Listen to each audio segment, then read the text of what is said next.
Greetings and felicitations. Hip, hip, hurrah, tally-ho. Hey, Cutie Pie. Hey, Puddin'. All right, let's talk about the show that we watched as it aired on September 24th, 2017. The very first 2 episodes of Star Trek Discovery. Yeah, we were there to watch it. We had some friends over to watch it with us. We did. It was truly an event. It was momentous to have Star Trek back on the small screen, which we always say Star Trek is better for television. Right. I mean, so there hadn't been any Star Trek show since 2005 when Enterprise went off the air. So it was great. Yeah, watching it, and of course we did enjoy it the first time we saw it. I thought it was a stellar opening episode for the series because I always say for a series of this format where it's one long storyline for an entire season, if the episode ends and I'm not dying to see the next episode immediately, it's just an okay show. It's not that bad. The way the Vulcan Hello ended, I said, I gotta see more. What's gonna happen? What's gonna happen? So this was a 2-parter. The Vulcan Hello and The Battle at the Binary Stars, which came on right after it. So let's talk about the format and how CBS decided to release it. So the Vulcan Hello was on regular television on CBS.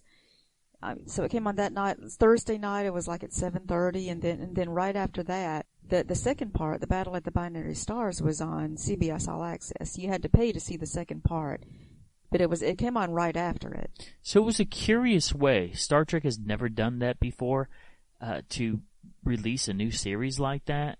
And as far as I know, no other show has done anything like that either.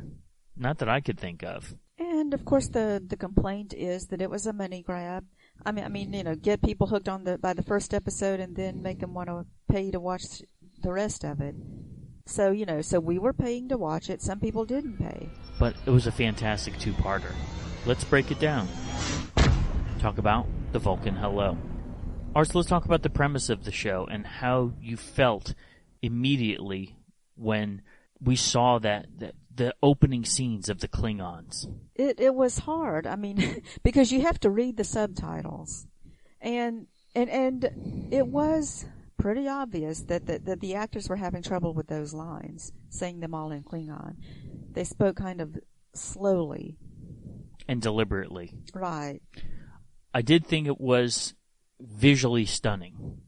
You could tell that they sunk a lot of money into this, and the sets were gorgeous. The scenery was breathtaking. So this was Star Trek for a new era on television, like we've never seen before. There was a lot in it. But the thing is, now with the Klingon scenes, they were very dark. And of course, this turned into a dark show anyway. So yeah, so it set that tone like this is very serious, and it's going to be like not depressing, but just something where you're just going to be more intense. Yeah, sucked in it and just have to sit there and watch. Mm-hmm. I mean, you don't sit back and laugh or anything. Also, who was involved in this? Alex Kurtzman, Brian Fuller, Michelle Paradise. Now we're looking at the budget of this show, and it's roughly $8 million an episode. Reportedly, one of, if not the most expensive shows to produce. And we're seeing that. Yeah, that's one of the things about the look of the show. It's like a big budget movie. It's a movie for the TV screen. Very much so. We know that Brian Fuller was part of it and then exited. Later on, there were some problems, but Alex Kurtzman started taking over, being the showrunner. Interesting that the ship itself and the title of the show, Discovery, was influenced from 2001: A Space Odyssey. The ship there, Discovery 1, as well as NASA Space Shuttle Discovery. Which makes sense, because this show, actually, we're discovering an aspect of Trek that we didn't know about, taking place roughly 10 years before the era of Captain Kirk. Yes, and the whole series goes into things that we didn't know about. But it's also about discovering a lot of your inner self. I mean, it becomes Michael Burnham's journey. And that's unique in itself. So it's not someone from the lower decks, but it's not the entire bridge crew, but it's through the lens of one person, primarily. Yeah, you can tell from this that that Burnham's going to be the main character. So, we know it's going to be heavy Klingons as well. That's since that is established. But also, this episode is very unique in that it's called Discovery, but we don't see the Discovery on it in either of the two episodes. Because it'll be introduced in the third episode. When I saw the Shinzao, though, I said, boy, that is a beautiful ship. I love the aesthetics and the design. It was a nice-looking ship. Now, can we go over the pronunciation? Because people pronounce it all different ways. I pronounce it all different ways. Yes, you do. Is it Leonard Nimoy or Leonard Nimoy? Yeah, see, that's just having a different accent. But, I mean, Shinzo or Shinzao, that's what you just said. It's Shinzo. Oh, really? And okay. Also, the captain, Georgiou. Mm-hmm. I know there was one time I called her Georgiou, mm-hmm. But it's Georgiou, and the ship is Shinzo. They both end with O. All right. Okay, because I've just heard them pronounced so many different ways. Oh, I say it so many ways, too. So you were saying it is a nice-looking ship. Huge. It is a good design, yeah. When we first saw the bridge, we said, what is the deal with this bridge? It's larger than a Next Generation bridge. And that was one of the largest bridges that ships that we've ever seen. In Starfleet. Yes, of course. I mean, I don't know why they had to make it that big either. It doesn't even seem So when we look at useful. The blueprints of ships of the past, it's always like the original Enterprise is smaller than the refit, which is smaller than the B. They grow in size as time goes on. So it's curious that they'd make ships this large this early on. But we didn't let us hang it up. It was still gorgeous, the interiors and the aesthetics of it. I still think it was dark. Even very dark. Even though they had the lens flares. Yeah, it's like darkness and then a little it felt like a light bulb. Yeah, it felt like a JJ movie with all the lens flares. Yeah, well, that's because it had Kurtzman who worked on the JJ movies too. So mm-hmm. and you can see he's comfortable with that feel. Yeah, you can still see it here. And later on, we'll get to like episodes that had the screenshots where it's upside down and then turns right side up, and you always said you hate shots. that. I can't stand that. We didn't have that so much here, though. I think overall, I very much enjoyed this. We already braced ourselves for the look of the Klingons. They did leak that out, so it was no surprise. Well, so much of this show was leaked before we saw it. And so many trailers and pictures, so there's a lot that we already knew about it. I was hoping that's one thing about this show is that there's no super surprise moments because the trailers kind of highlight things that are going to happen and people who are going to pop in and out of the show. Yeah, and that's kind of a letdown in our days of so much knowledge now. I think, but it's the studios that are leaking this out or promoting it, which I don't understand. I like surprise factors. But we went into this knowing already, at least the main characters. We knew the main premise was going to involve the Klingons. We knew that Michael Burnham was going to be the focus and that she would have a captain, Captain Georgiou, and it would take place on the Shinzao. So there are very basics that we walked into it knowing. Really? You knew all that? I mean, what about, did you know that it was going to change to Discovery then? I figured at some point it would. Yeah. I mean, yeah, because the show is called Discovery. Getting into the characters then. Yeah, when they showed the flashback of Burnham when she first met Captain Georgiou, mm-hmm. I mean, she was so Vulcan-like there. She was more Vulcan-like than Spock was when, yes. in the cage. Yes. I mean, she was really she was a Vulcan jerk. Really. Annoyingly so. Yes. Annoyingly so. Just a smart mouth. Yeah, no one would want to work with someone like that. But Georgiou didn't seem to mind though. She still smiled and she acted like she was still happy to see her. I think that was great to develop that relationship. That okay, I know you have a unique background. I'm here to guide you. That's what I got out of it. Well, and also because they said that she was already friends with Sarek. Yes. And so she was. In some way, she was doing it as a favor to him too, but I think she really wanted to. It wasn't just for him. And speaking of Sarek, he was nicer in this episode than he turns out to be in later episodes. I mean, I noticed that too. He was like, I mean, he was just a guide for Burnham, and he worked well, just giving her advice. And he didn't seem to placate her in this episode. He didn't seem like, like he disapproved of anything. It's interesting that we're seeing with the modern Trek, with the CBS All Access Trek, they don't want to create their own unique feel totally. They constantly have to make references or pulling characters that everyone's comfortable with. So in this episode, it was Sarek.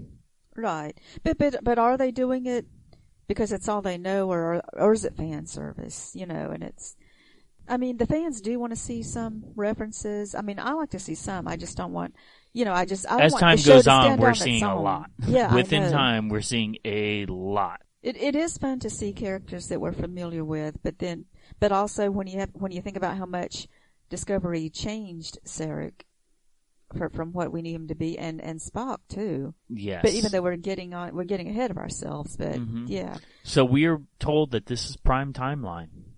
So we believed it at the beginning that this is prime timeline. Yeah. So this is what happened in the Star Trek universe before Kirk was on Enterprise. This is what was going on. It's interesting that right from the beginning, we see Michael Burnham she's the source of all information. They have to trust her. She has intuition. She wants to explore. And so Captain Georgiou lets her go out by herself and explore this ship that's hidden that the Shinzao can't get to. What'd you think about those scenes? I mean, I liked it with showing Burnham's skills as a pilot. I mean that was great.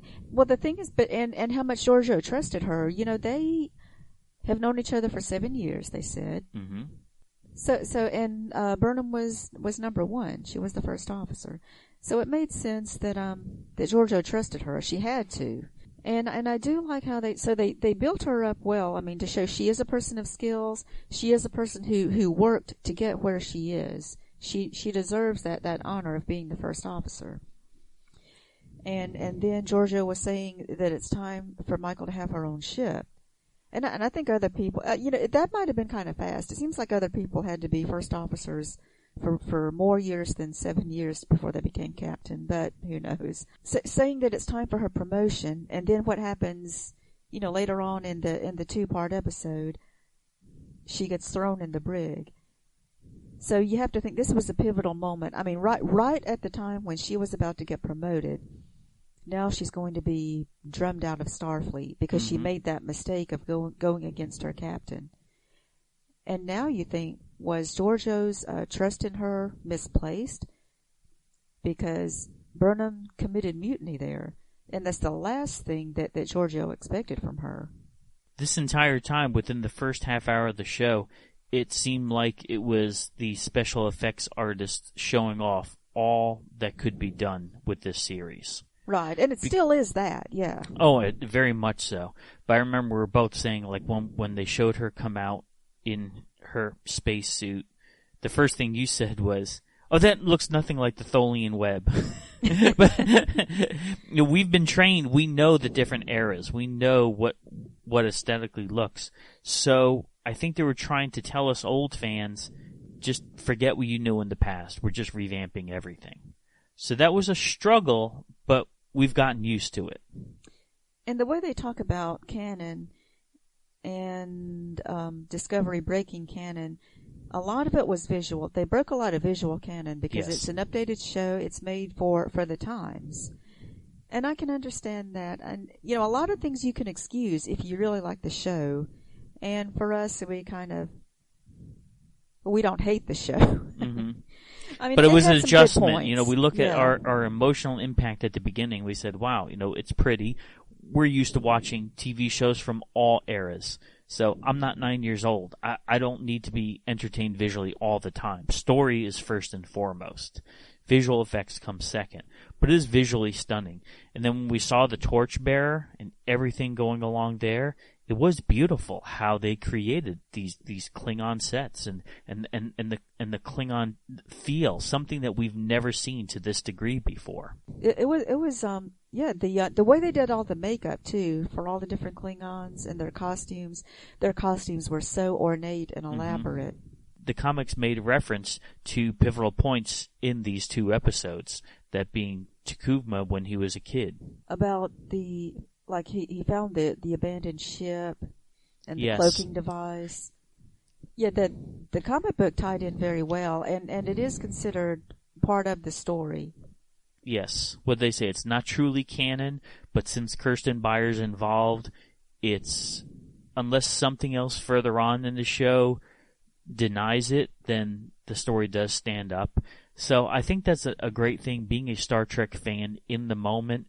We were trying to buy as many things as we could, but there's very little that they were releasing at the start of this show. I think they were waiting for public to the response, whether it was worth to release it or not. It could be, but and of course the merchandising is something that is part of the publicity, supposed to be. I think they did release some Discovery uniforms before the show came out, because I did see a few people wearing them. Mm-hmm. We remember that people were making them themselves too, because this show was in the works 2 years before it was aired. Yes, and all the pictures that came out. 2015 is when they announced it. So, what a special time this was. And, the story really, really did, I think they did a fantastic job in how they put the first 2 episodes together. And it was a cliffhanger, and it gave us some background. The Vulcan Hello. The title of the show is that you have to hit first. Right. You have to hit first because they're going to hit you. That when you're dealing with the Klingons, yes. That's what the Vulcans found out. Exactly. But wasn't it funny how because they released the title of the episode before it came out, and we were saying, that's a stupid title. The Vulcan Hello. Yeah. Really? But it is good that the episode explained it, so now we know why they called it that. So it gives us some background on Trek lore. And it was something that fits because of what we know about the Klingons. Yes. But it is more of the Klingons from TNG and after. I mean, the TOS Klingons were not as much like that they would honor you for attacking them. Yes. I was hoping that, we were both hoping that we knew that they were going to aesthetically change the way Klingons looked. We were hoping that they would show a variety of Klingons. Just like they did in Enterprise in the 4th season. They explained why the TOS Klingons looked different than the TMP Klingons. So we were hoping to see some of them in the mix. We did not see this in these episodes. And they never explained it. No. Also, the mind meld going across thousands of light years. Something else we've never experienced in Star Trek before. Sarek doing it with Burnham. Even though they tried to explain it, they said he had already left part of his Katra with her when he mind melded with her before. I mean, we can kind of believe it because when McCoy was carrying Spock's Katra, and it was over a great distance. Mm-hmm. So in this case, Burnham was carrying part of Sarek's Katra, but enough that he could communicate with her. One of the frustrations that we had was seeing the holographic images. It very much looked like Star Wars holograms, and we were both saying, all of us in the room were saying, Star Trek doesn't have holograms, especially during this era. How can they do that? And of course there was another thing about technology. What current technology now, I mean, we want to show things like that on a sci-fi show, but it doesn't fit into the Star Trek continuity, even though they explained it later with Pike. But still, all this like making up stuff and then trying to retcon it. I mean, why did they make it up in the first place, Why did they have, the holograms in the first place if they felt the need to go back and then explain why they had them? So these were all the questions that we had walking away from the first episodes of, why is this like this? Why is this like this? Why is this like this? I think it's curious that they aired the first episode on regular broadcast TV, assumingly so people who weren't into Star Trek, they would watch the first episode and want to find out more. But there was so much background history that I've never met one person that said, I've never seen Star Trek in my life. This is the first episode that I've seen, and now I want to see more. Do you think that this experiment really was a success or failure, releasing it in this format? It was probably a failure for CBS. I don't think they got the number of subscribers they expected to get from this, even though they haven't released the numbers. But you still have to think it must be successful because they're making so many more Star Trek shows. I mean, they wouldn't keep doing it if they didn't expect to make money off of it. Mm-hmm. And Picard is the show that got a lot of new subscribers to CBS. Now that brought in a lot of people. That sure did. That we know for a fact because we hear that a lot. But this one, first episode, we liked it. We enjoyed it.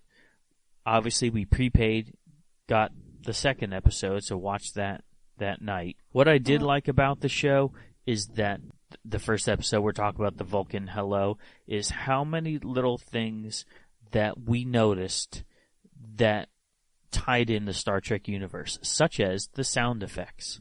The doors opening were the original series doors opening. The sound, the little whoosh. Yes, little beeps. Just little things here and there. There was attention to detail that I thought was wonderful. The average person probably wouldn't notice it, but we immediately noticed it. And a little bit of the Star Trek theme music was used in it, too. Yes. Mm-hmm.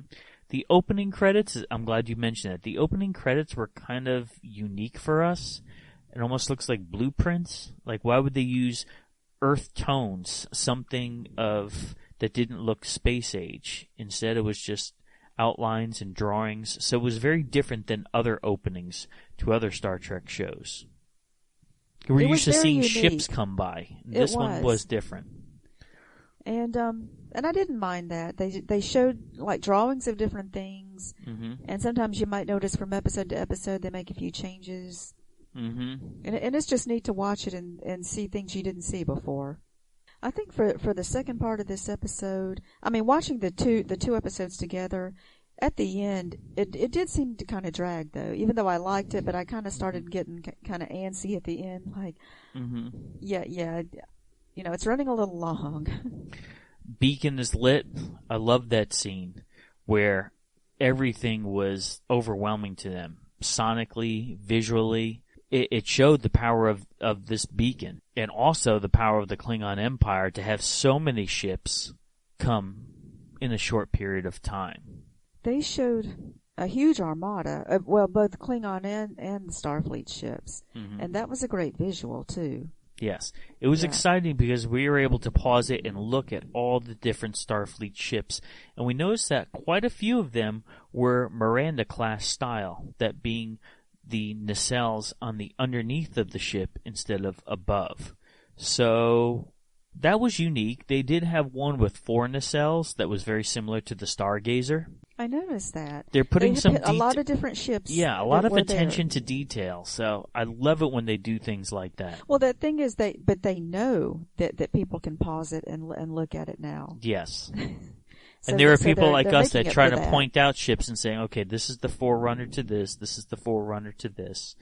Yeah, great job there. Also, the idea of, it's a nice balance, I think, these 2 episodes of dialogue as well as action. They tried to do a little bit of both. They do. They know that Star Trek is supposed to be dialogue heavy, but they have to put in the action for the more casual fans. And modern audiences. Yes. And just like they did with the movies, right? The 2009 movies. Well, yeah, and the movies usually had to be even more action. They didn't have as much thought behind them.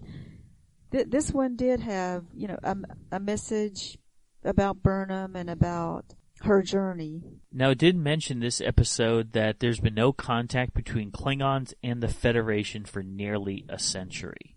So we're looking at Star Trek Enterprise. I believe that was the reference that the pivotal point that they were talking about. So post-Enterprise, pre-Discovery, no contact. And there was a reason they wanted it that way for the story. T'Kuvma is the one who wanted to unite the houses, and basically he set out to start a war with the Federation. I mean, he was going after them after they had not heard from the Klingons in so long. Now, during the death scene of Rajak, one of the things we were excited about is to see the death howl. Yeah, because we know that Klingons are supposed to do that. Mm-hmm. Great job there. That's that was started out in the Heart of Glory episode of TNG, and we always look forward to anything like that, and that's been a constant in Star Trek going forward. And the fact that they kept talking about Kahless, because we know that Kahless is a big part of Klingon history. Interesting to know, because we have some friends that speak Klingon. Kahless. Yes, you have to say the SH sound at the end, even though it's spelled SS, but but they actually pronounced it correctly, even though they've been criticized for not saying it correctly, but they said it the right way. And the fact that, I mean, of course we can give spoilers. I mean, so Georgiou died at the end of this. I mean, it's like, we weren't expecting that. I thought she was going to be a main character on this series, right? Exactly, because we were so, I love her. I remember Crouching Tiger, Hidden Dragon. She stole the show there. She's fantastic. And James Bond, she was great in that movie. She's great. I mean, she is just a hands-on action actor. So that was heartbreaking for us that when they showed the destruction of so many ships and the Federation ships were being attacked and crumbling, and especially the Shinzao, we're like, the ship is so beautiful. Oh no, and Captain Georgiou. So it was a bittersweet episode that they introduced us to a character that we immediately warmed up to, but then we lost. And also you have to think about Burnham, because the two of them were so close. And it was right after Burnham betrayed Georgiou that she was killed. So that's symbolic of Georgiou being hit in the heart by being betrayed by her close friend, and now she's actually dead. We did remember watching it saying we want to find out about all the background characters as well. Like that helmsman with the Daft Punk helmet, detail with background characters, and the variety that they were showing of people who were involved in Starfleet. We didn't know if they were humans or other species. That was neat to see all of them. So they spent time doing the makeup for all these different characters that were there. But they were just background, though. We still don't know much about them. And this was the Shinzo instead of the right. The ocular implant. So that was great to see her, but she would be the one that would go forward into Discovery. She would survive. The other ones we'll never know about, probably. But there's also Saru, right? Detmer, Saru, and Burnham. That's right, yes. And Saru he shows his intelligence, and even though he's gentle, he still does his job. He still does what he needs to do, and later we learn all these other things about him. But and I love his arc on the whole show, on the whole series. Absolutely. Was great. His journey is amazing. But we talk about the characters that. Background characters that we are hoping to get to know more. It was interesting because the credits mentioned Anthony Rapp and Jason Isaacs, people who were not in the show, but they were still in the credits. Strange, wasn't it? That must have been another one of those contract things. Some of the actors have it in their contract to be in the credits, and that way, and they get paid more. Mm-hmm. So if they're being paid for that, then they have to do that. And when Michael was in the brig and she was talking to the computer, and then she convinced the computer to set her free. That just so reminded me of Kirk and the way he totally could outsmart computers. Yes, exactly. Yeah. And how many times has he done that before? Oh, and you remember when they were talking about the ships that were coming to the aid, assuming that was named after Shran from Enterprise. Yeah, so they named a Starfleet ship after an Andorian, which is cool. Yeah. The Edison, so we assume that was named after Thomas Edison. So I love what they're doing to try to tie the whole Star Trek universe together. I'm glad it did have those kind of references. To plan a half? Make sense. You love to plan a half. And the to plan a half, yes. We're trying to tie in the what we know in the established prime timeline. But one thing that did throw us off is showing Michael Burnham as a child in those little balls, because it looked very much like JJ Universe. The Star Trek 2009 movie, when they had young Spock in one of those things, he was in one of those, what would you call it, the little crevice that was the ball that was the the crevice in the ground. He was standing in that, and like a Like pit. it was like an educational, and he was being right? They were tested, taught and tested as kids. So early on, we're like, boy, there's so many things are referencing the Kelvin timeline. I don't get it. Why would they would use that as a reference point if they're trying to say that it's prime timeline? In this case, it must have just been a good scene. They thought it was a compelling scene to use. I think that's why. But also in Star Trek 4, when Spock was answering questions from a computer, it's still the same kind of thing where the computer asks these questions real fast and you have to answer them. Right, it was just like that. Yes. Yes. Yep, great tie-in there. Thanks for listening. Make sure you hit that subscribe button and join our Facebook group. Live long, and may the Force be with you. Nanu Nanu.